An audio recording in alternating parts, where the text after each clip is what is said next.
Hello అండి, అందరికీ నమస్తే అండి. ఈరోజు అయితే నేను తోటకూర పచ్చడి చేస్తున్నానండి. దానికి కావాల్సిన కారానికి సరిపడా ఎండుమిరపకాయలు, 4 టమాటాలు, ఒక చిన్న సైజు నిమ్మకాయ అంత చింతపండు, 1 స్పూన్ జీలకర్ర, తర్వాత 1 స్పూను ధనియాలు, 5-6 ఎల్లుల్లిపాయలు తీసుకున్నా. పొయ్యి ముట్టించి బాండి పెట్టాను. ఇప్పుడు ఒక 2 స్పూన్ల నూనె వేస్తున్నా. నూనె ఆగింది, ఎండుమిరపకాయలు వేస్తున్నా.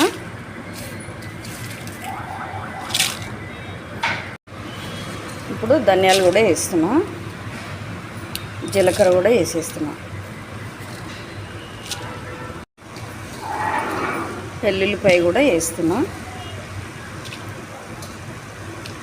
సిమ్లో పెట్టుకొని లైట్గా వేపుకోవాలి. మళ్ళీ ఒక పావు నూనె వేస్తున్నా.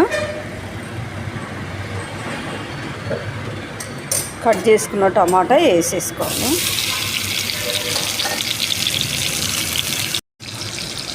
ఇప్పుడు చింతపండు వేస్తున్నా.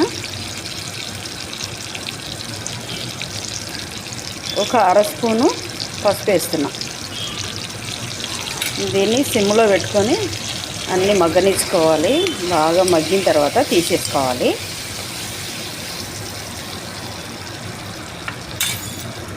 టమాటా మగ్గిపోయింది. ఇప్పుడు కట్ చేసుకున్న తోటకూర పెడుతున్నాండి. ఈ తోటకూర సన్నగా కట్ చేసుకొని 2-3 సార్లు కడుక్కోవాలి. ఎందుకంటే కొంచెం మట్టి ఉంటుంది కాబట్టి మనం 2-3 సార్లు నీట్గా కడుక్కుంటే బాగుంటుంది. ఇది కూడా నూనెలో బాగా మగ్గనివ్వాలి. మధ్యలో ఇది సిమ్లో పెట్టుకొని కలుపుతూ ఉండాలండి, మాడిపోకుండా.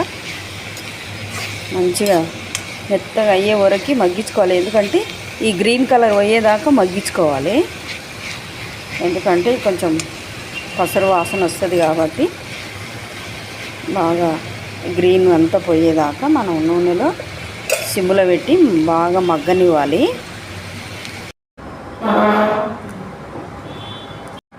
ఇప్పుడు వేయించుకున్న మిరపకాయలు మిక్సీలో వేసాను. సరిపడా ఉప్పు వేసి మిక్సీ పట్టుకోవాలి.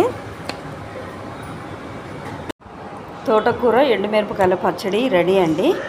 పచ్చడి అయితే చాలా బాగుంది. చూడండి, చాలా బాగుంది. పుల్లగా కారంగా బాగుంది. వేడి అన్నంలో వేసుకొని నెయ్యి వేసుకొని తింటే చాలా బాగుంటుంది. నచ్చితే మీరు కూడా ట్రై చేయండి, లైక్ చేయండి, షేర్ చేయండి. Thank you.